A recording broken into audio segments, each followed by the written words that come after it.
I don't believe he did it. Last week, I was talking about seeing the rabbit ear sticking out from the hat that President Trump was holding in his hand. And I was saying to myself, wait a minute, what is the rabbit going to look like? This week, we know what the rabbit's going to look like. And I want to talk to you about what the rabbit actually is, what it is not, how it has an impact on Israel from a political point of view, but also from a biblical point of view. We're going to connect a little bit of that. We'll talk a little bit about what's going on and what I think might or might not be happening. So this is DaviD TaL. This is a Balagan Connection. Let's talk about Trump's rabbit. Before I go into that, I want to kind of bring up a little bit of the information, and this is relevant to what we're going to be talking about. 3 hostages have been released, and in the last couple of days, 3 male hostages, Eliyahu Sharabi, age 52, O Levi, age 34, and Ohad Ben Ami, age 56. And like before, the Hamas turned this into a victory rally and a triumphant parade in Gaza. The Red Cross, we have not seen the Red Cross. We've not heard the Red Cross during the whole year and a half of the hostage crisis. But now all of a sudden they're taking the credit for being the Uber that brings them out of Gaza. But the Red Cross actually was there making them sign documents, making them give all kinds of statements, and they were brought back to Israel. But this time, the country is appalled. The way they look reminds us of the Nazi extermination camps being opened in Poland and in Germany, and they look like pictures from our historical past. Gaunt, hollow eyes, a glare, skinny, like the bones kind of skinny, and we're totally appalled by this. And this is something that we're dealing with and Israel's dealing with, but the hostage agreement is still going on. Israel has pulled out from the Netzarim corridor. And the Netzarim corridor is the corridor that runs down the middle of Gaza, which was used by Israel to separate the south from the northern part of Gaza. Israel has pulled back from that as part of the agreement.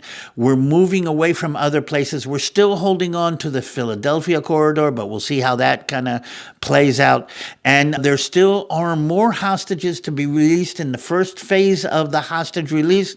And again, this week also did not include the 2 Bebas babies, the 8-year-old baby and the 1.5-year-old baby when they were taken hostage. They're older now, that were taken into Gaza, and we still don't know what the situation is. So that is the situation on the ground in Israel, but in Gaza, I guess, to a certain extent. But more than anything, everything's kind of changed with this press announcement that President Trump did together with Prime Minister Benjamin Netanyahu. But I need to remind everybody, because everybody kind of tends to forget, that the story with Gaza did not begin on the 7th of October. They say that and we say it. Did not even begin in 1948. And if you're the kind of people I think you are, you're going to understand that the story with Gaza began way back in the biblical times. That's why it's called Palestine, and that's why they're called Palestinians. So a couple of words about that, just to make sure we have everybody kind of connected. During the Old Testament period, as a result of something that happened in the Greek islands, a group of sea people, Greek sea people, very kind of similar to Vikings, took up shop on the coastal area in front of the Judean hills, meaning between the Mediterranean Sea and the Judean hills. They were known as the Philistines, and the Philistines have always been a thorn in the side of Israel. The Bible mentions the Philistines in many different connections. They're mentioned even in Joshua. They're mentioned, by the way, in historical records, and they actually took up a little coastal plain that became known as Palestina. Okay, back then, because they were Philistines. Remember, we had to deal with them. Samson had to deal with them. Delilah, by the way, I'm not surprised, was a Philistine, came from Gaza. Samuel dealt with the Philistines. Remember, they took the Ark of the Covenant, brought it back. Saul and David and Goliath was a Philistine, so we've been dealing with this.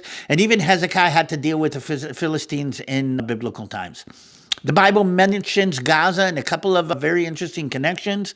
And the Old Testament prophets all have prophesied the destruction of Gaza.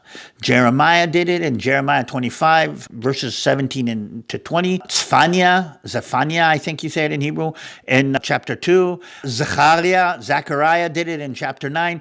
All prophesied the destruction of Gaza, which is if you go back to the passages, is kind of amazing. But there's another event that actually is connected to Gaza that is close to my heart to a certain extent, and that is the story of Philip the evangelist who meets the Ethiopian eunuch on the road to Gaza, literally on the road from Jerusalem to Gaza, and where God actually told him, arise and go to the south along the road, and that's where Philip saves him and baptizes him on the road to Gaza. There's something prophetic in that. And I hope that we will be able to kind of play out that part of the story much, much later. But right now, let's talk about what's happening in Gaza and why what President Trump did was so important. Gaza has played a role in the Old Testament period, which is why when the Romans wanted to disassociate the Judeans, that's who we are, Judeans or Jews, from Judea, that's the name of the place where we live, the hills of Judea, from the tribe of Judah. When the Romans wanted to disassociate the Judeans from Judah, this is long after the Philistines have already been vanquished. They do not exist. This is during the Roman period, but they decided to name the whole land Palestina. And the reason they wrote Palestina is because we had a thorn in our side, the Bible says, called Palestine, called the Philistines. And what I'm trying to say is that thorn in our side has been we've been dealing with that down through the ages. Which is why in 1917, World War I, the British Empire takes all of the Middle East from the Ottoman Empire, and they start kind of counting it up or cutting it up into pieces. They create one nation here, they create Jordan, they create Iraq, and they take the area where Israel, Judea, and the Gaza Strip, and Judea and Samaria, the different areas of that, and the side of the other side, all the biblical area of what we would call the biblical Holy Land, and they hold that as a mandate after they received the agreement of the world powers in 1921. So for a long time, the British are holding on to that piece of real estate. They break off 70% of that and create the Hashemite Kingdom of Transjordan. And then they hold on to the rest of that, by the way, from the river to the sea, and they hold that as a mandate until 1948. The Gaza Strip was part of that British mandate. What am I missing here? There never was a kingdom, there never was a place called Palestine. Not in the modern period. It was a geographical term that was used to poke a finger in the Jewish eye. But the British were here for a while. The fighting breaks out between the Jews and the Arab. The British decide that in 1947 they have to solve the problem. They send a commission. The commission tours the land and actually decides to partition the whole area between the river and the sea, which was as then called Palestine, to partition it into two countries, a two-state solution, one for the Arabs and one for the Jews.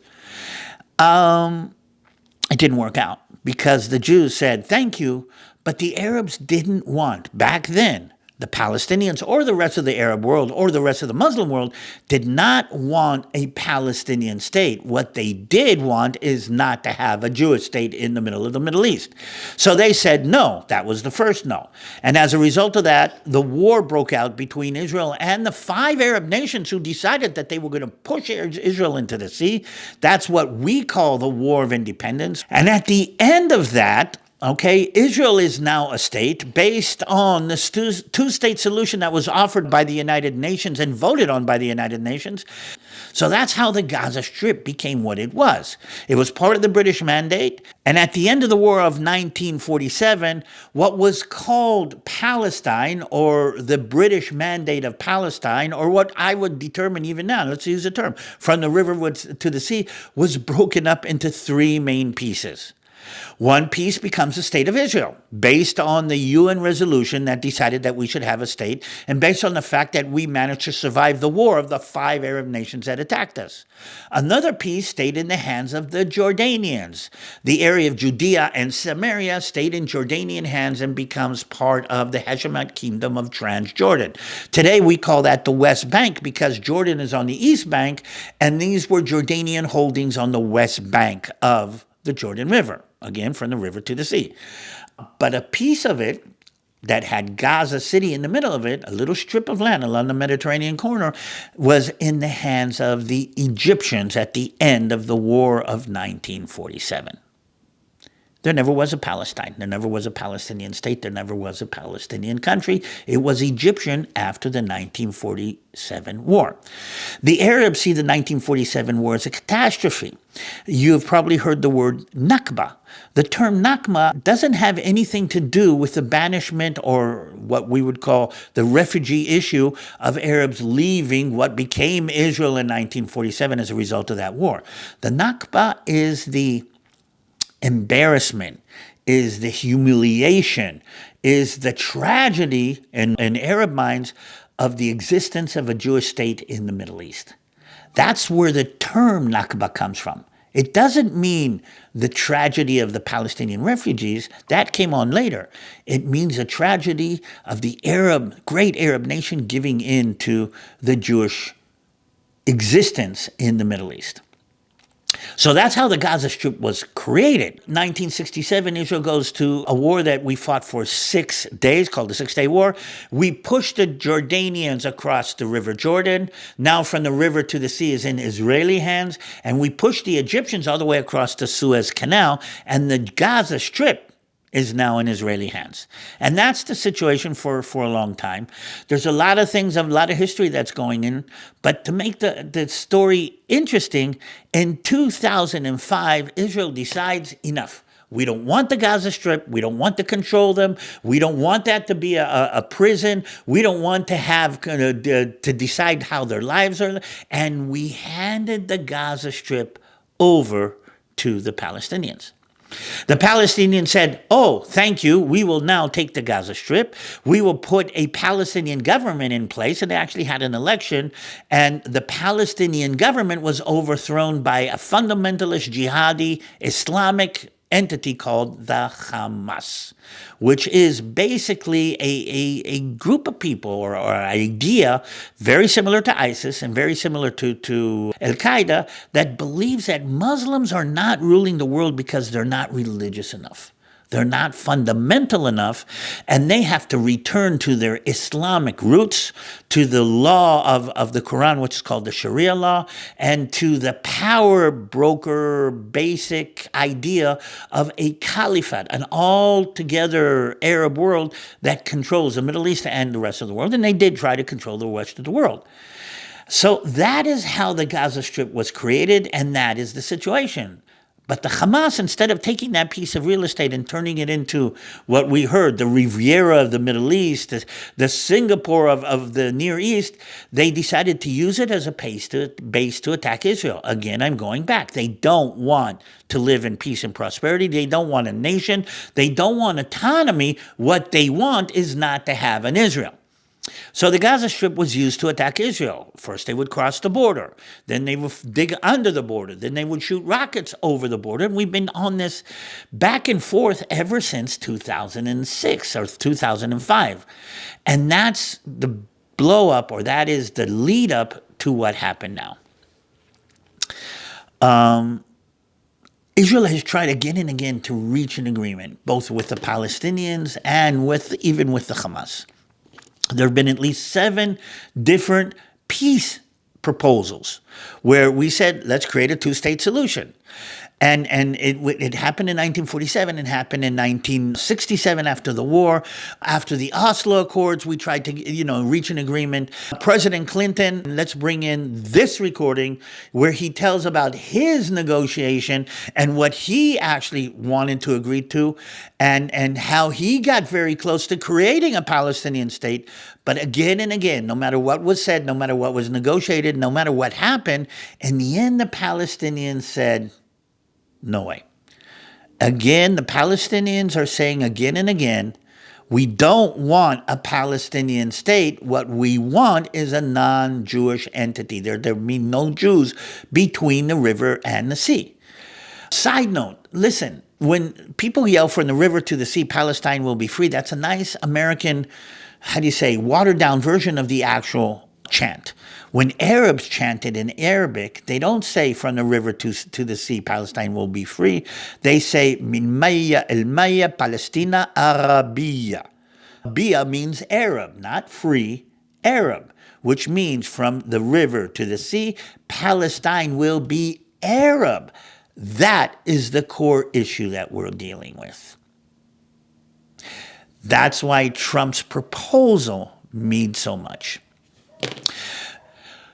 We've attempted, we've tried the hard way, we've tried the easy way, and no way has Israel and the Palestinians, have the Jews and the Arabs, have the Muslims and the Jews, call it what you want, been able to reach an agreement. And President Trump says, enough.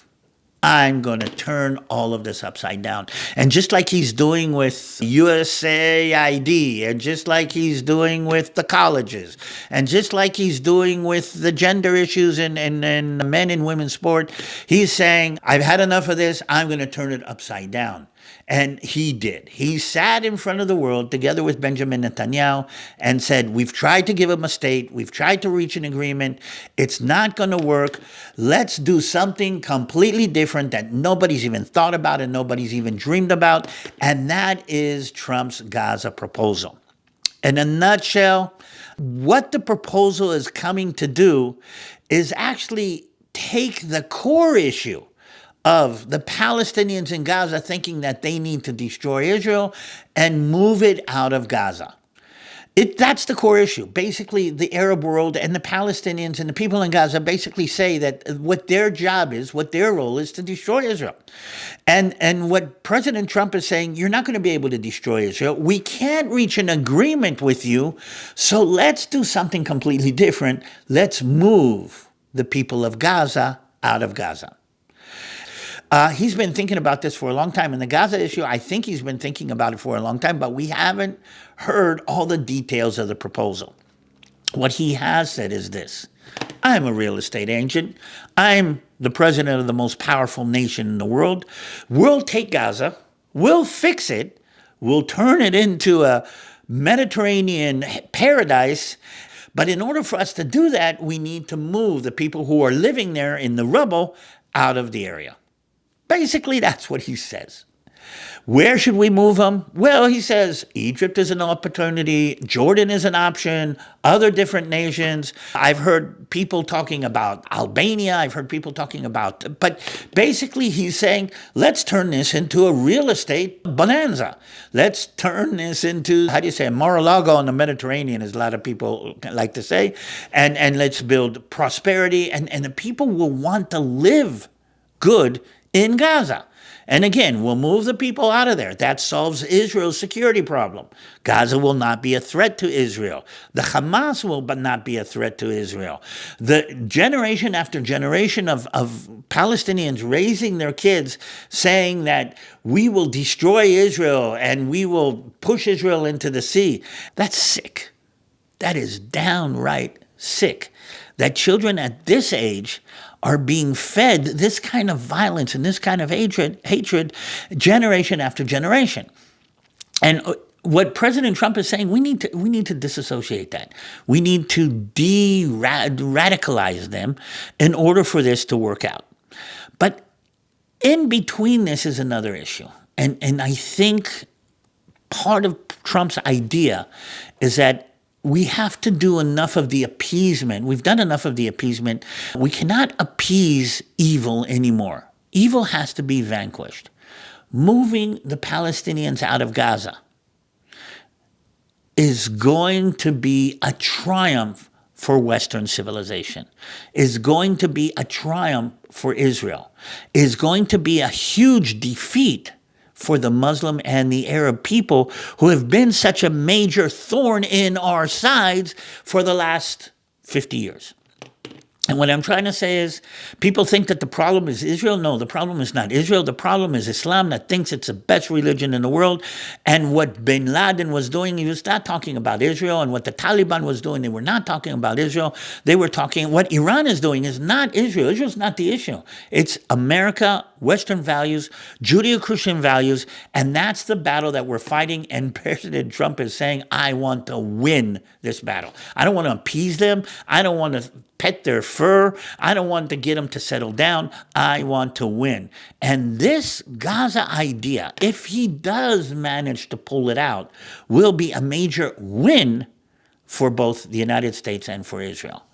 That is the rabbit that he's now dangling in front of the world. I don't know if he can kind of pull it off. What we do know is that there are a couple of major issues that will have to be dealt with.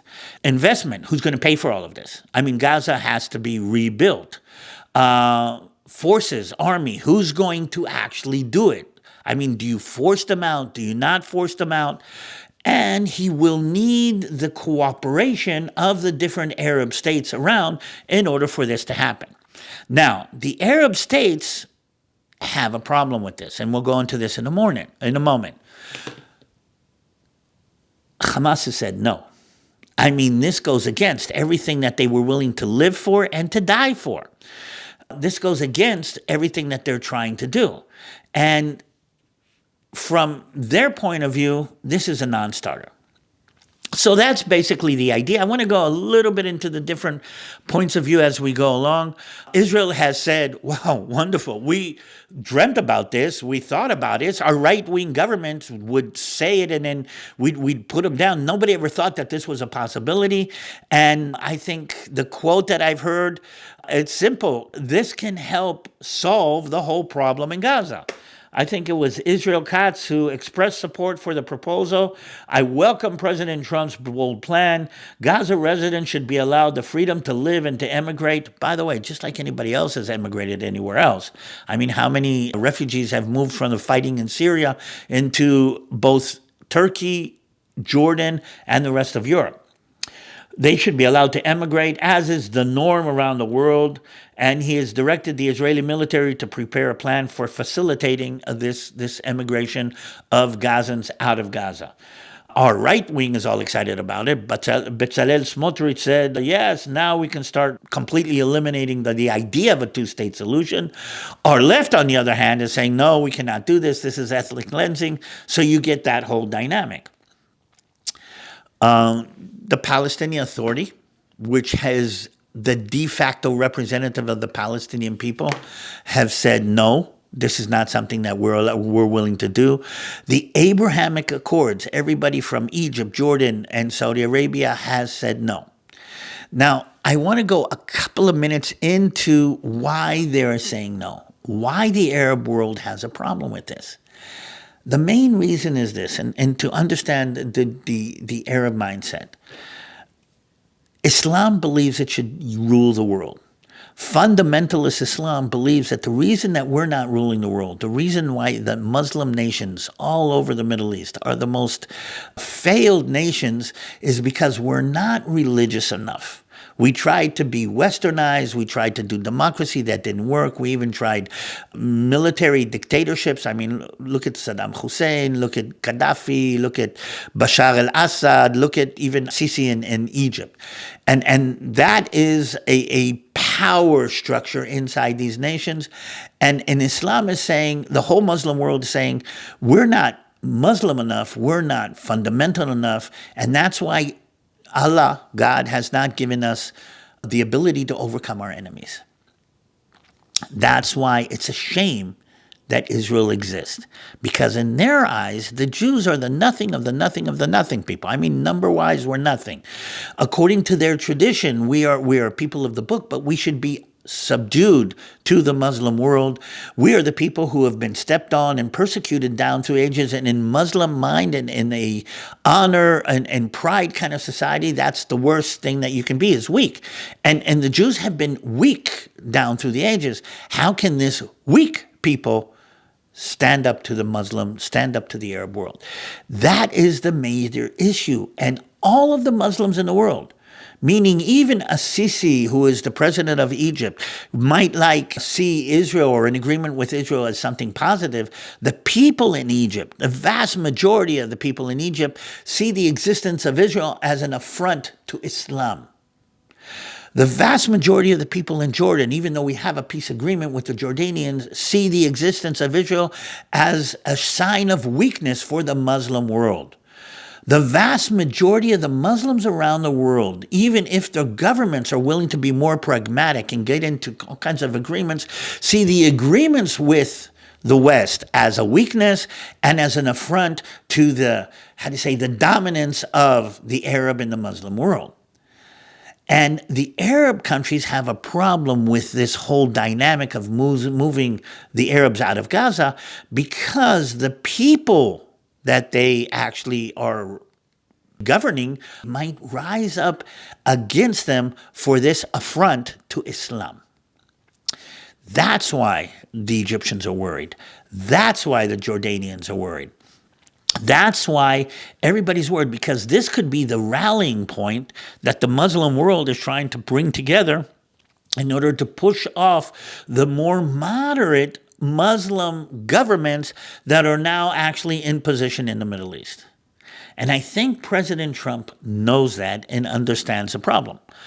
On the other hand, he's looking at this as a real estate problem and as a business issue. I mean, Egypt is going to do this because we pay them a salary every month. And if they don't do this for us, we might fire them and not pay them a salary anymore, and so forth and so on.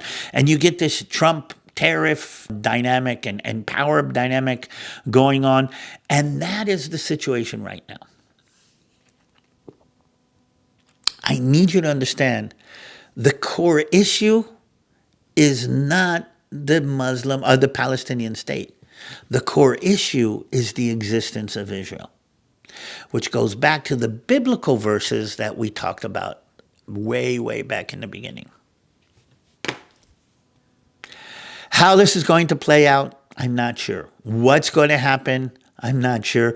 And I have to tell you, this is one of the most amazing periods that I've been following politics. It's really, really weird that this time I'm doing it from television screens and networks and not from the back of a tank. I know. I kind of miss that a little bit. But here's the thing. The question is, and like everything else that this new administration has touched, the question is, can he pull it off? So far, he's been doing amazing.